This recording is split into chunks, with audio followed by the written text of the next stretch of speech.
So today we have verses 36, 37, 38, and 39 lined up. I will start with verse number 36. Dyutam chalayatamasmi tejas tejasvinamaham jayosmi vyavasayosmi Sattvam sattvavatmaham. So the verse translates to, I am gambling of the fraudulent. I am splendor of the splendid. I am victory. I am determination. I am sattva or purity of the sattvic. So let's take this up word by word. Dyutam, dyut krida, is the, dyut means gambling. Dyut krida means the sport of gambling. So dyutam here means gambling. Chalaya tam, chal is to, deceive someone or a fraudulent activity. So chalaya tam means amongst the fraudulent. Okay. So I am gambling. Asmi is I am. So I am gambling of fraudulent. So this is the first half of the first line. Then tej is splendor. Tejasvinam, of the splendid. Anything that is bright or is splendor, has splendor. So I am the splendor of that splendid thing or being. Aham is I. Jay is victory. Asmi, I am. Vyavasaya is determination. Asmi, I am. Sattvam is sattva or the purity. Sattva vatam, of the pure or of the sattvic people. Aham, I am. Right? So I am gambling of the fraudulent. I am splendor of the splendid. I am victory. I am determination. I am sattva of the sattvic, or I am the purity of the pure people. So let's chant it together.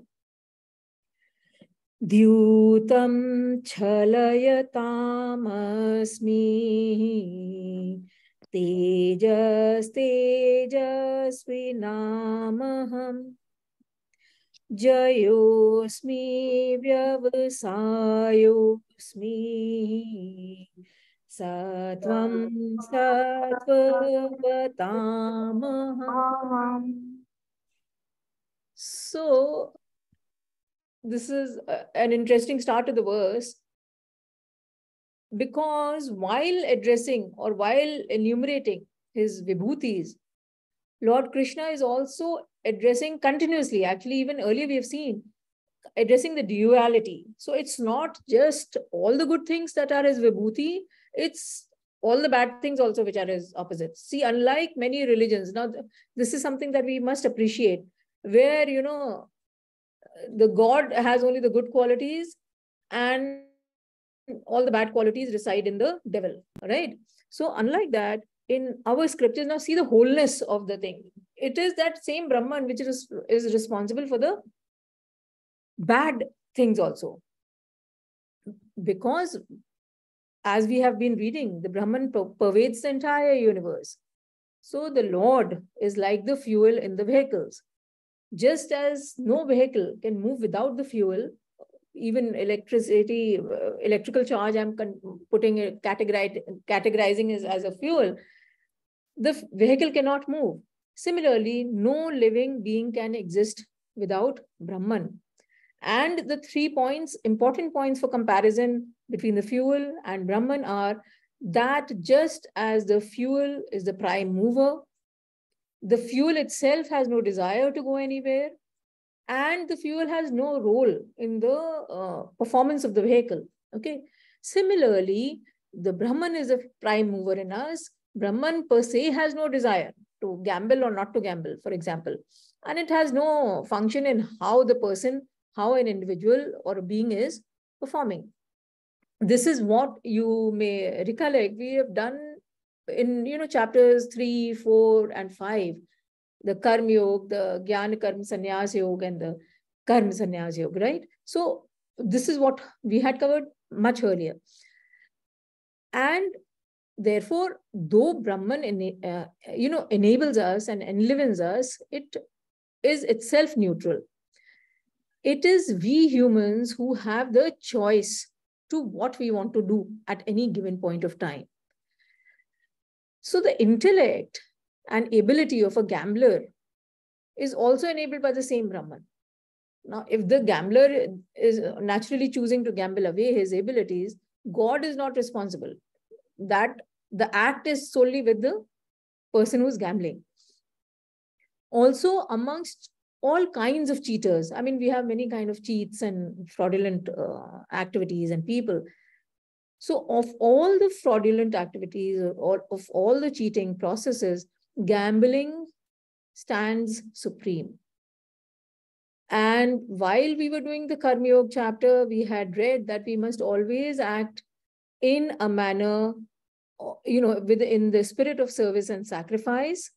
And we had also read that anyone who, eats or consumes without contributing or without producing is a thief. That was the word that was used by Lord Krishna at that point of time.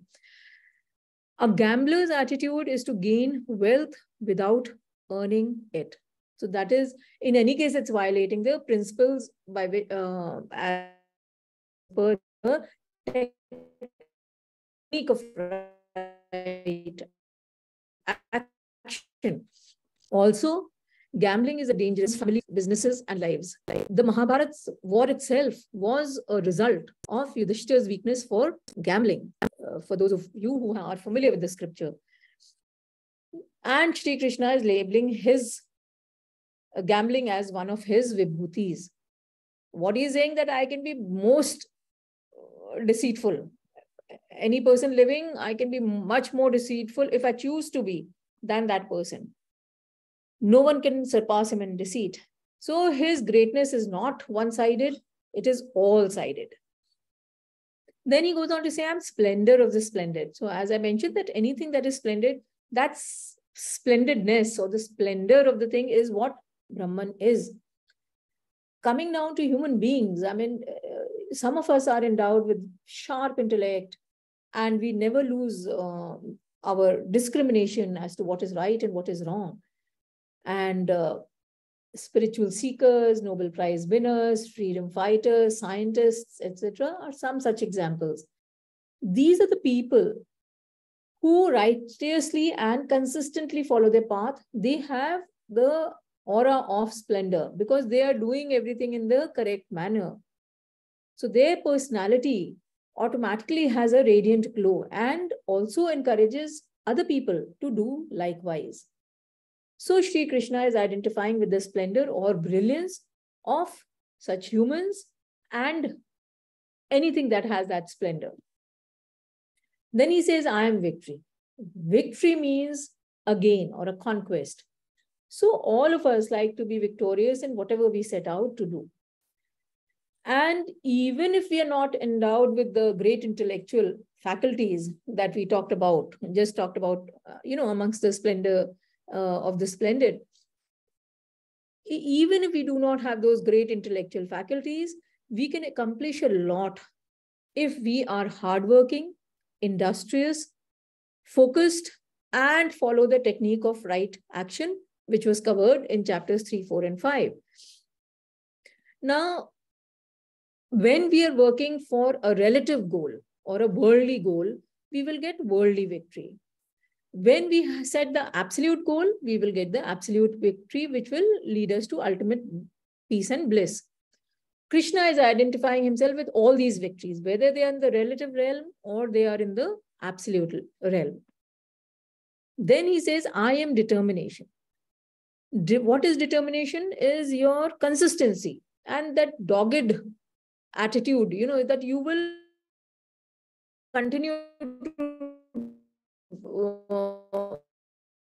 work towards goal. So determined are such in our vision as our unflinching determination to reach that goal. And Krishna is identifying himself with that determination. Then he says, I am Sattva of the Sattvic. Now, you may recollect in chapter 4, and actually even we had briefly touched about the gunas in chapter 3, but verse 13 of chapter 4 specifically talked about our internal tendencies, our internal qualities, our internal thoughts, mental temperament, or vasanas. And these can be classified as under different gunas. There are 3 gunas: the tamas, rajas, and sattva. Tamas is born out of ignorance and inertia, where we are lazy. I mean, laziness is the hallmark of a tamasic person. Rajasic people are identified by, the passionate attitude towards everything, desire written, hectic activity, and hence agitation. Sattva is the state of purity, where sattvic people exhibit poise, equanimity, and serenity.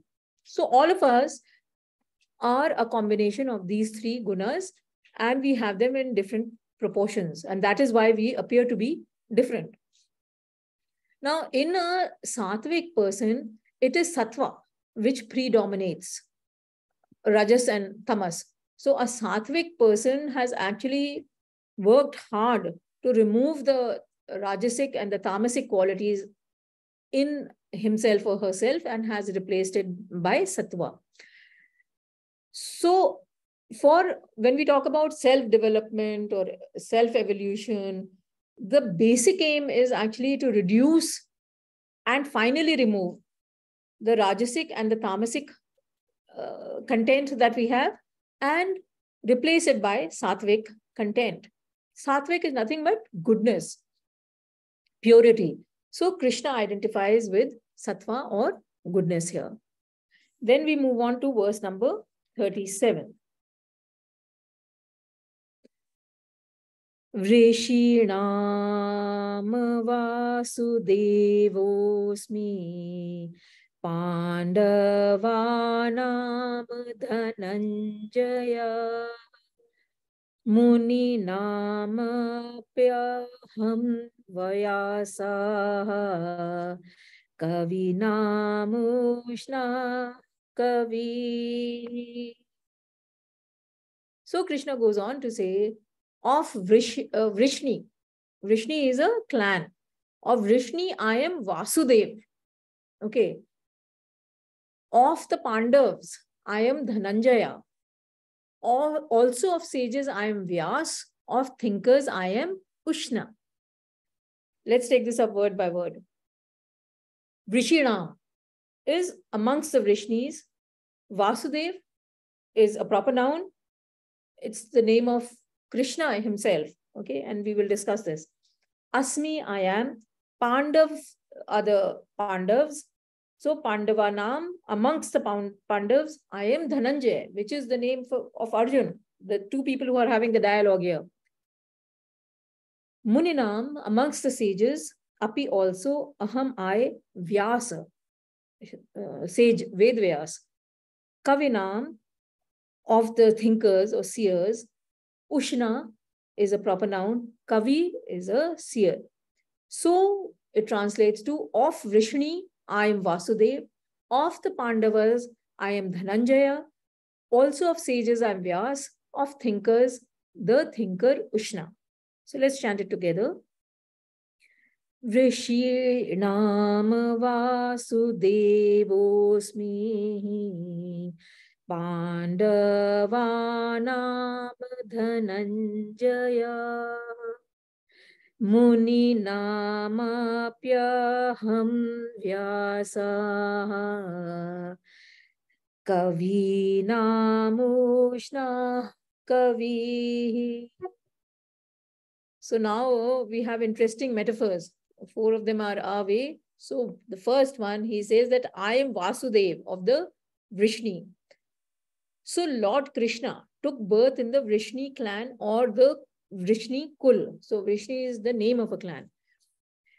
And Vasudev, Krishna's father, was the great-great-grandson of Vrishni, the founder of the clan.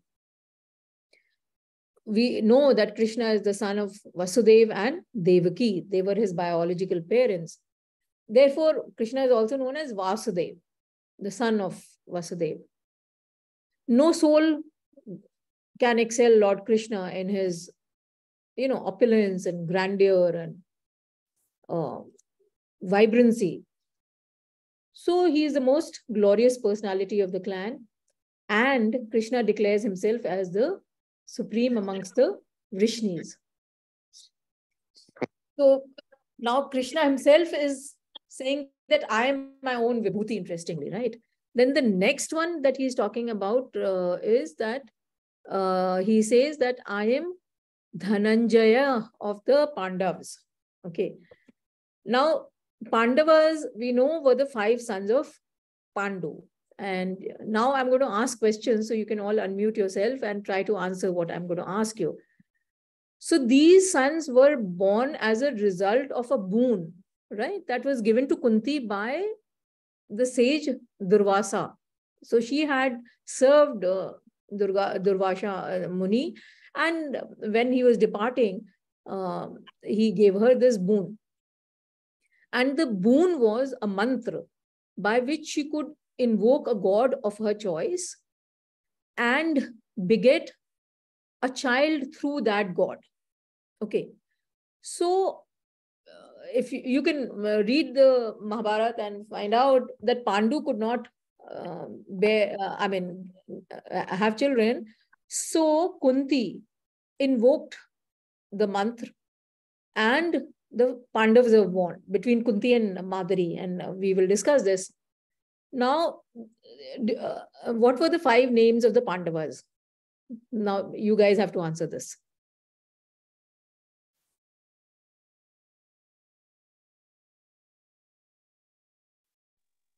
Yes. Yudhishthir, Arjun, yes. Nakul, Sahadev, and Bhim.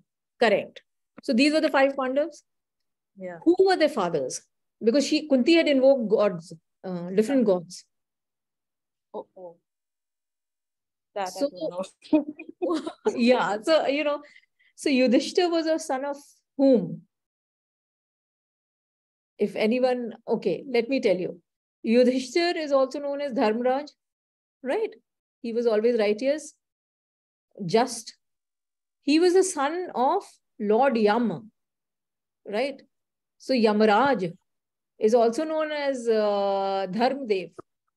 So Yudhishthir was the son of Dharmdev or Yamaraj.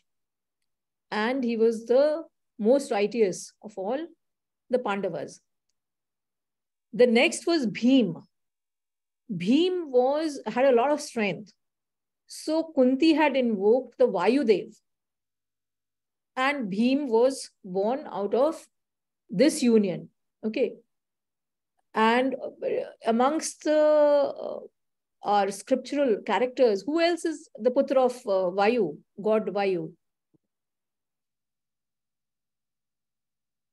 It is Hanuman. So actually Hanuman and Bhima are brothers technically, right? So they have immense strength. Now Arjun was, whose father was Arjun? Which god? So Deepa, Hanumanji and Bhim were sons of Vayu. Yes, their father was the same. Okay. God Vayu. Vayudev. Okay, so now who is the father of Arjuna? It was Lord Indra himself. Okay, Kunti had invoked Lord Indra. And Nakul and Sahadev were twins of the twin gods known as Ashwini Devtas. And Kunti had actually shared the mantra with Madari, because Madari was also the wife of Pandu, and she felt bad that she could not have children. So she said, okay, I'll share it once. So what Madari did was she invoked the twin gods. So twins were born, Nakul and Sahadev. And these Ashwini Devtas were divine healers, right? Now, amongst all the Pandavas, Arjun is considered to be the greatest for his valor and character. And Dhananjaya is someone who wins dhan, or, conquests wealth. or the winner of wealth. He earned this name because he acquired immense wealth through his many conquests. Also, Arjun was an archer par excellence, and Arjun looked upon Lord Krishna as his dear friend. See, and now what Krishna is saying, that amongst the Pandavas, I'm Arjun. So he is also trying to give a pat on the back to Arjun. So he's keeping his disciple happy. He's being diplomatic, you know. So it is important for us to actually acknowledge people who help us or who are listening to us. So these kind of techniques we use with children, employees, staff, etc. You have to be nice and you have to say words of praise for them. But the long and short of it is that Krishna is declaring Arjun as his Vibhuti in this verse. Then he's saying that I'm Vyas of all sages. Now, Arjun mentioned Vyas in the 13th verse of this chapter, when he had also mentioned other Dev Rishis like Narad, Asita, and Devala. So these four Dev Rishis were regarded as the most truthful sages of supreme wisdom. Also, Muni means, and we will come across this word again in the next verse, I think. Muni means someone who is quiet, who has the capacity to reflect. It typically implies an introverted person who can be absorbed in scriptures and also meditate upon that Brahman. So we all know that Maharishi Vyasa's knowledge and wisdom was fathomless and boundless, depthless and breadthless. So Vyas arranged and compiled the Vedas. That's why he's also known as Ved Vyas. He also authored the Mahabharata and the Puranas. And the Mahabharata contains this great scripture, the text that we are currently reading, the Bhagavad Gita. So all these are accomplishments of one single person. So it was as if an entire ocean of knowledge existed in Sage Vyas. And the Guru Purnima festival that we celebrate is on the birth anniversary of Ved Vyas. It's the Vyas Purnima and it's dedicated to him. So Lord Krishna identifies with this great sage who has also documented the text that we are reading. Then he talks about Ushna of thinkers. Ushna is also known as Shukracharya. So Shukracharya is the son of the sage Bhrigu. Bhrigu was also mentioned as Krishna's Vibhuti in verse number 25. Right. So, and now the adjectives that we are using are the kavihi. Kavi, now we interpret it as a poet. But in the ancient Vedic times, kavi actually meant a visionary who could see beyond what is obvious. Right. So, and that is how it gradually came to mean a kavi. So, a kavi will see a flower. So, one is, it's a hibiscus flower or it's a lotus flower. So, that is what we will talk about it as. But a kavi has a capacity to document a whole poem on the lotus flower or any topic for that matter. So it implies, the word kavi means that a poet, it actually implies a visionary, a seer, or someone who is well versed in profound knowledge of the self. And you may recollect in chapter 8, right? This adjective was used by Brahman itself for describing him, meaning as all-knowing, so that was this is the important significance of the word kavi. Now, Shukracharya was a very learned seer and thinker, and he was known for his expertise in the science of ethics. Also, he was very, very compassionate, and he accepted the demons as his disciples and guided their progress as well. So, by virtue of this, Lord Krishna is declaring himself or Ushna or Shukracharya as his Vibhuti. So, this was verse number 37. Let's move on to verse number 38. Dando damayatam asmihi Niterasmi jigishata Monam chevasmi guyanam Jnanam jnanvatamaham.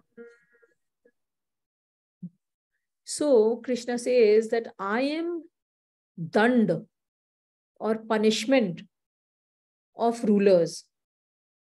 I am niti or the righteous strategy of those who seek victory, and also mourn or silence of secrets. I am knowledge of the knowers. So this is what the verse translates to. Let's take this up word by word. Dandaha is punishment. Okay. Actually, it denotes the scepter, which you normally see the king or the queen or a general holding, which means it's a symbol of power. So with power, you can also punish people, right? So dand is, I'm translating it to punishment. You may find, if you look around in the various commentaries, you may find the translation also as the scepter. It doesn't matter. It is implying the same thing. Damayatam is the people who rule. Asmi, I am. Niti is the righteous strategy. Asmi, I am. Jigishatam, of people who want to win or those who seek victory. Mon is, we all know, silence. So monam cha is and, ave also. Asmi, am. Guhyanam. So we had that Raj Vidya, Raja Guhya Yog. Guhya means secret. So Guhyanam means amongst the secrets. So I'm the silence of the secrets. Jnanam is knowledge. Jnan vatam, of knowers, I am. Aham is I am. So I am knowledge of the knowers. So the verse translates to I am dand or punishment of rulers. I am righteous strategy of those who seek victory. And also silence of secrets. I am knowledge of knowers. Let's chant it together. Dando damayatam Niterasmi jigishata Monam chevasmi guyanam Jnanam jnanvatamaham. So Lord Krishna says that, four more metaphors coming our way. I am dand of the rulers. So see, human natures, we humans our nature is such that mere sermons are not sufficient for ensuring good behavior. We read as far back as chapter 2 that when we dwell or muse on the sense objects, we are preoccupied. It can, this dwelling on the sense objects can lead to loss of even a wise person's wisdom and discrimination, which then results in unlawful behavior. You remember the ladder of fall, which we had covered at that point of time. So even a wise person gets swayed if he or she indiscriminately follows the sense or objects or the pleasure that they feel they're obtaining from the sense objects. And a society without methods to punish criminals is impractical, and it will always result in anarchy and chaos.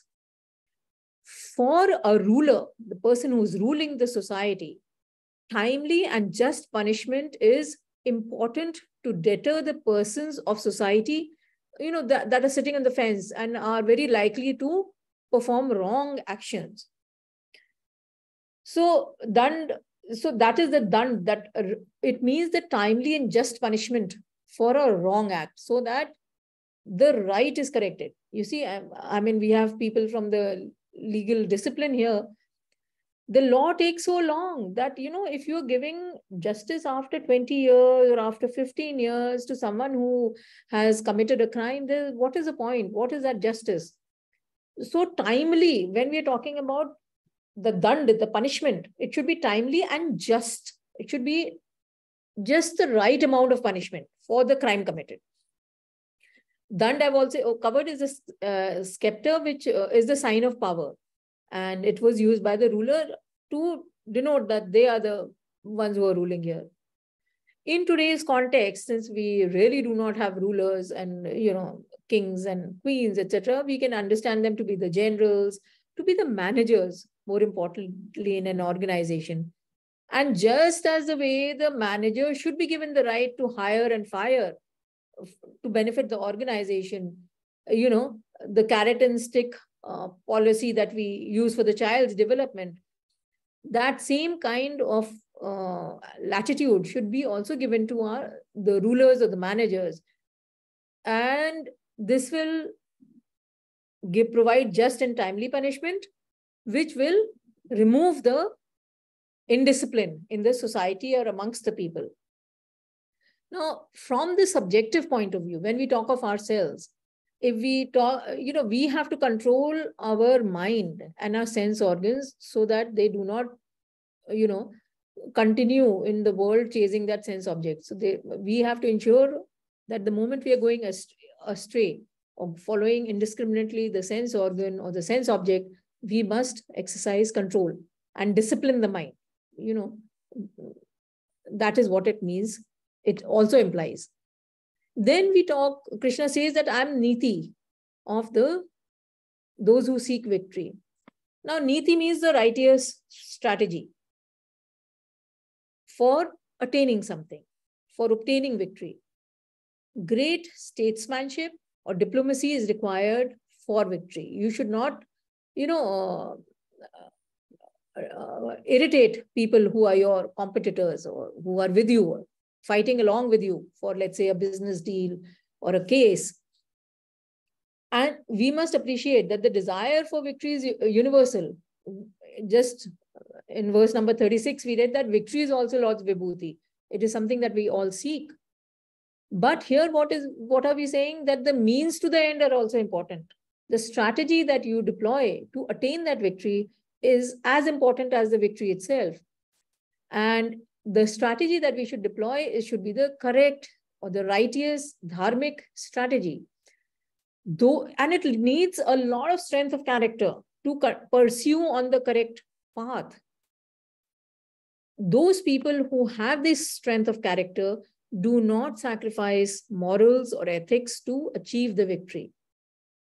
Righteousness means that we listen to our conscience. So righteousness works in tandem with a consciousness and it nourishes triumph. It makes it sweeter. The victory is made sweeter. Unrighteousness, on the other hand, works against a consciousness and therefore removes the charm of the victory. The victory that is won by the path of righteousness is God's vibhuti. Then Krishna goes on to say that I am Maun, or silence of the secrets. So we have this old English saying, silence is golden. Silence is actually the essence of secrecy. How do you keep a secret? So your friend is confided in you and told you something. What is the best way that you can keep that secret? By keeping quiet about it, or keeping silent. So great secrets are hidden in this silence. Now, this fact that great secrets are hidden in silence is true both in the relative realm as well as in the absolute realm. So I talked about the relative realm, that someone confides in you and you remain quiet about it. In the absolute realm, when we are seeking God, then what happens? We have to practice this silence. Silence in word, in thought. These two are the essential practices to attain self-control or mastery over our own nature.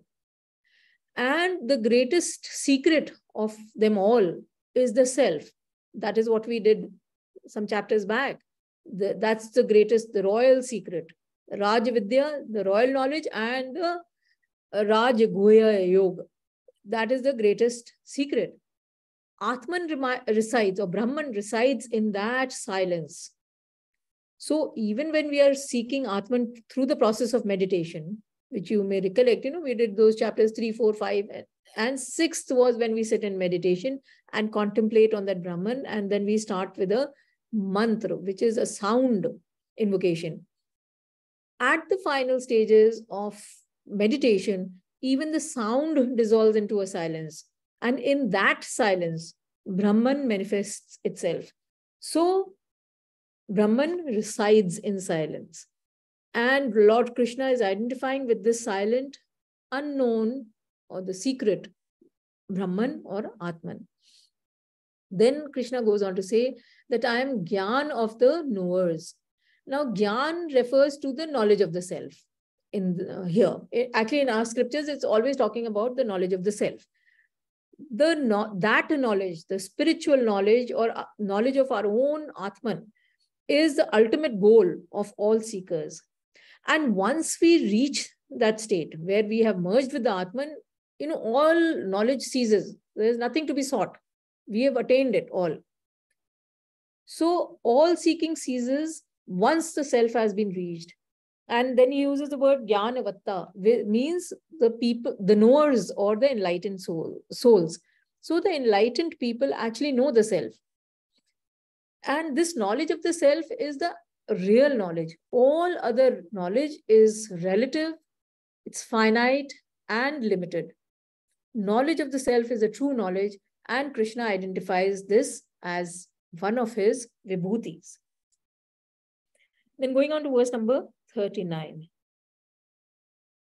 Yachapi sarva bhutanam bijam tadham arjuna na tad sati vinayatsyama maya bhutam characharam.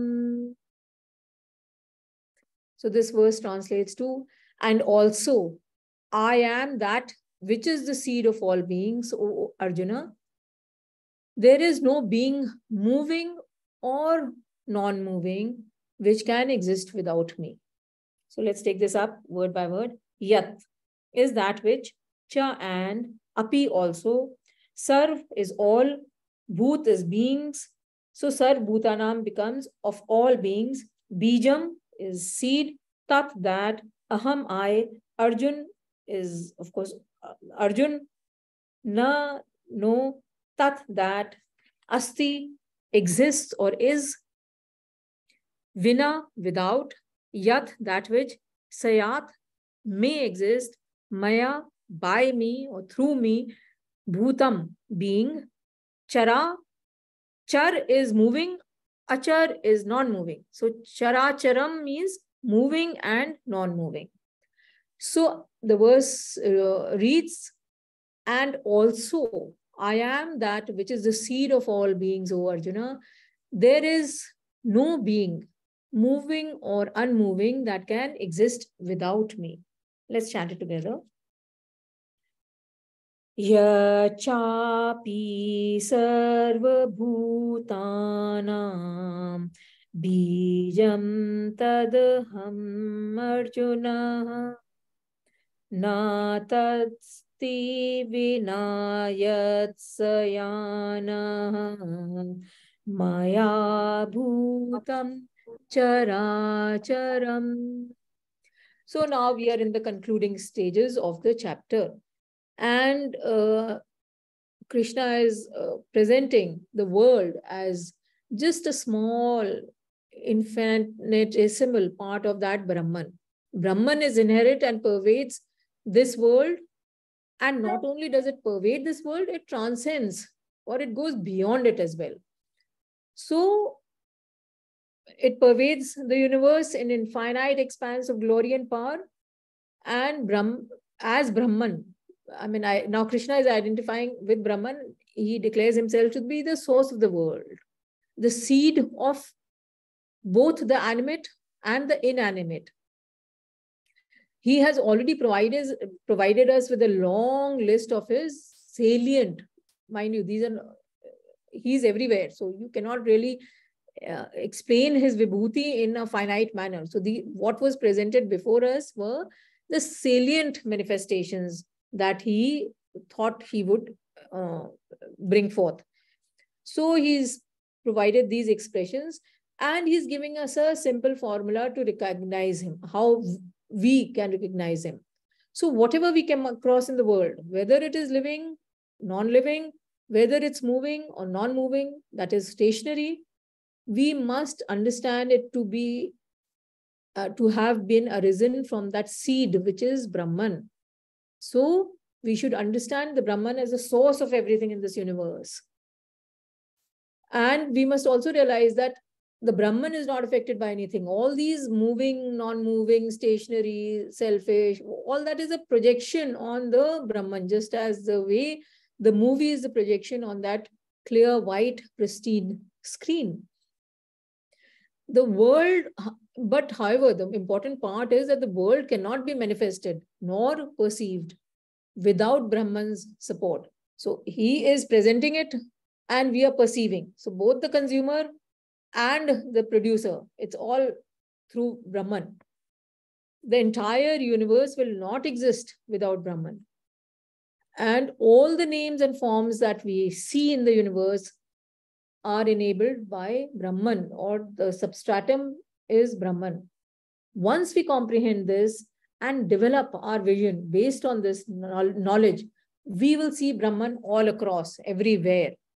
Just as we see the electricity working silently or non-visibly in all electrical gadgets, the way we see gold in all gold ornaments, the way we see clay in all clay items, be it a toy or a pitcher, ocean in all waves, we will have understood how we have to view that Brahman. And with this, I would like to also mention that, the Upanishads, for those of you who have done the Ish Upanishad, the first line of the Ish Upanishad, which reads, Isha Vasya Midam Sarvam Yat Kinch Jagatyam Jagat, is saying precisely this, all that we have been discussing. What it means, Isha Vasya Midam, Ish ka vas hai, idam, whatever, all this, in all this,